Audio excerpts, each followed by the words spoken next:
Assalamualaikum warahmatullahi wabarakatuh.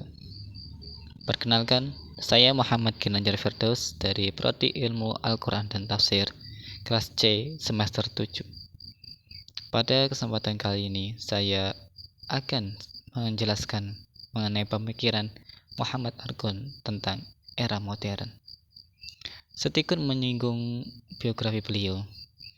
Beliau dilahirkan di Aljazair pada tanggal 1 Februari 1928 di Tauris Mimon, suatu daerah pegunungan berpenduduk Berber di sebelah timur Algier. Sejak kecil, ia bergaul secara intensif dengan 3 bahasa. Bahasa kabilah dalam kehidupan sehari-hari, bahasa Prancis di sekolah dan dalam urusan administrasi, dan bahasa Arab yang mulai di dalamnya ketika masuk sekolah menengah atas di Oran. Ketiga bahasa tersebut mewakili tradisi dan orientasi budaya yang berbeda. Selain juga cara berpikir dan memahami yang berbeda, kondisi inilah yang ikut mempengaruhi Argun. Selanjutnya karya-karya beliau. Di sini saya akan memaparkan 4 karya beliau. Yang pertama, sebuah pengantar dan catatan tentang etika dan tahzib al-akhlaq Miskawai. Yang kedua, sumbangan terhadap pembahasan humanisme Arab pada abad keempat. Yang ketiga, pemikiran Arab. Yang keempat, catatan-catatan pengantar untuk memahami Islam.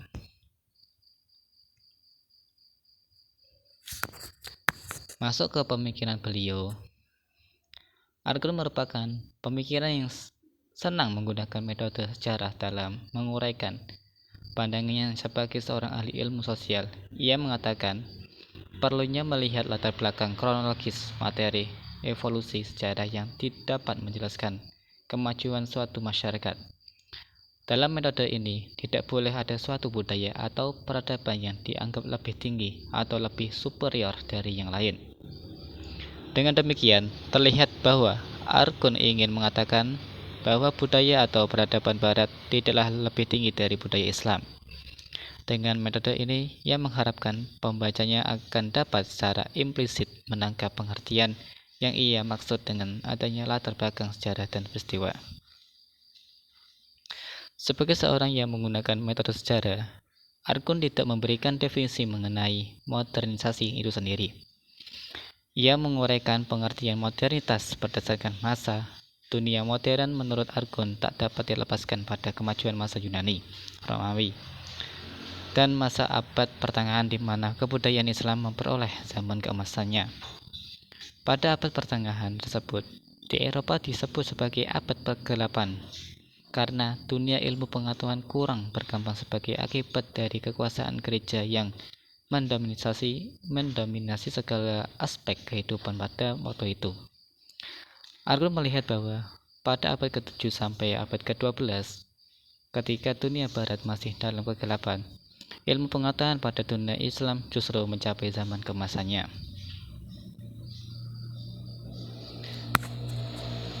Dari uraian mengenai masa-masa dalam modernisasi, Argun berpendapat bahwa dunia muslim memiliki kaitan historis dengan dunia barat yang melahirkan modernan itu dengan memasukkan peranan Islam pada perkembangan dunia ilmu pengetahuan pada abad pertengahan. Argun ingin mengungkapkan bahwa Islam mempunyai peranan penting dalam modernisasi barat. Menurutnya, kemodernan di dunia Islam dan barat mempunyai 2 kutub, yaitu kutub lama yang tradisional dan klasik, yang dilanjutkan dengan kutub masa depan yang penuh dengan inovasi, orientasi masa depan, dan keputusan-keputusan untuk masa yang akan datang. Kemodernan pada pandangan Argun memiliki 2 sisi, yaitu sisi material dan intelektual budaya. Sisi material mencakup segala kemajuan yang diperoleh dari sisi luar manusianya. Sisi intelektual atau budaya merupakan sisi yang mencakup bermacam-macam metode, analisis, dan sikap intelektual seseorang untuk memahami kenyataan. Arkun melihat bahwa negara-negara berkembang lebih banyak dipengaruhi oleh sisi material yang disebabkan karena mereka belum maju secara ekonomi. Sedangkan bangsa-bangsa barat yang sudah lebih dahulu maju secara ekonomi sudah dapat mengembangkan sisi intelektual atau kebudayaannya masing-masing. Arkun melihat bahwa proses modernisasi yang dilakukan oleh Barat terhadap bangsa-bangsa non-Barat terlihat pada faktor materi, disebabkan bangsa-bangsa non-Barat banyak yang belum maju secara ekonomi. Secara implisit, uraian Arkun mengenai sejarah modernitas mengandung pengertian bahwa modernitas tak dapat dipisahkan dari perkembangan ilmu pengetahuan yang berkembang di Barat. Dalam hal ini, Arkun secara tidak langsung menguraikan pentingnya pemanfaatan ilmu pengetahuan yang diolah oleh rasional manusia sebagai yang diuraikan oleh Nurcholish Majid dan Deliar Nur. Menurut Arkun, ada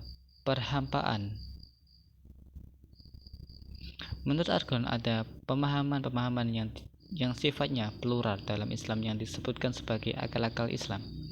Namun, walaupun akal-akal ini plural, tetapi tetap tunggal secara epistemologis.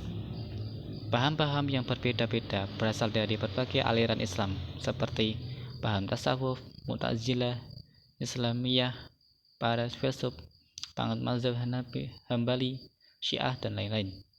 Namun, paham-paham itu menurut Arkun dalam suatu wawancara yang dimuat dalam majalah Ulumul Quran mengandung unsur-unsur yang sama yang merupakan ajaran Islam yang tunggal. Muhammad Arkun merupakan seorang pemikir Islam yang membahas ilmu-ilmu sosial bukan hanya dalam hal substansi, tapi juga metode. Pembahasannya mengenai modernisasi tidak banyak mengupas mengenai dampak perkembangan ilmu pengetahuan alam terhadap modernisasi. Ia lebih banyak menyoroti masalah-masalah sosial yang ditimbulkan oleh modernitas tersebut.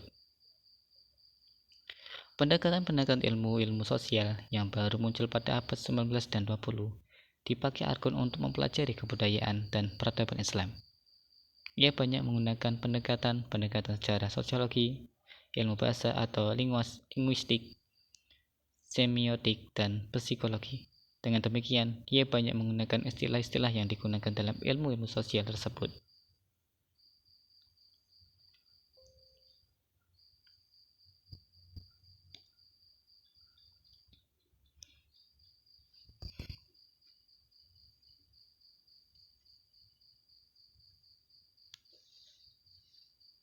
Lanjut, panjang membumikan teologi Islam dalam masa kekinian. Salah satu kegelisahan Arkun terhadap pemikiran teologi Islam adalah terjadinya perpisahan antara Islam konseptual dengan Islam aktual atau pemisahan antara teori dan praktek yang menurutnya adalah warisan Descartes. Menurut Arkun, mayoritas pemikiran Islam hanya meluaskan pengetahuannya tanpa renungan metodologis yang akurat apalagi memikirkan manfaat dari penelitian tersebut. Arkun lebih lanjut mengatakan bahwa mundurnya pemikiran Islam ditandai dengan minimnya tradisi ilmiah yang berujung pada tradisi kritik yang hilang. Ia memberikan sampel bagaimana pemikiran Islam selama 4 abad tidak berdenyut sebagai pemikiran Eropa. Pemikiran tersebut seakan tidak bergeming dari bentuk rumusan abad tengah yang belum mengenal perubahan tatanan kehidupan sosial masyarakat, serta perkembangan ilmu pengetahuan modern, baik dalam bidang kealaman maupun dalam bidang kemanusiaan. Arkun lebih lanjut mengatakan bahwa budaya kritik yang hilang dapat dilihat pada kreativitas keilmuan Islam yang mandek atau berhenti akibat tidak adanya penciptaan disiplin baru atau pengembangan karya-karya ilmu Islam hanya dalam bentuk syarat dari syarah, atau dalam istilah Arkun mengenai pengulang sikap religius Sokrates yang konservatif, yang kontribusinya secara kualitatif sangat rendah. Kondisi ini terjadi karena tidak adanya keberanian ilmuwan Islam untuk mendobrak kemampanan pemikiran Islam. Meskipun Arkun mengkritik secara total pemikiran teologi Islam klasik, ia juga menghargai semangat keagamaan yang hidup pada waktu itu. Etos keilmuan masyarakat Islam klasik memang mendapat pengakuan umum dalam dunia kesarjanaan modern bahwa mereka mewarisi, mengembangkan, serta mewariskan kekayaan intelektual umat manusia. Lebih lagi itu, menurut Arkun, masyarakat Islam klasik adalah kelompok manusia pertama yang menginternasionalkan ilmu pengetahuan yang sebelumnya bersifat parokialistik, bercirikan kenasionalan. Semangat keagamaan tersebut diidilainya dipadukan dengan pemikiran barat yang modern yang sifatnya rasional dan karya akan sikap kritik, sehingga agama dapat dipahami lebih dalam dan membongkar ketertutupan dan penyelewengan pemahaman. Kritik yang dikehendaki oleh Arkun sesungguhnya adalah kritik epistemologi. Kritik ini mengarah kepada bangunan keilmuan ilmu-ilmu agama secara keseluruhan. Struktur bangunan keilmuan agama dilihatnya sebagai produk sejarah pemikiran keagamaan biasa yang hanya berlaku pada rangkaian waktu dan tempat tertentu, meskipun dalam sejarah Islam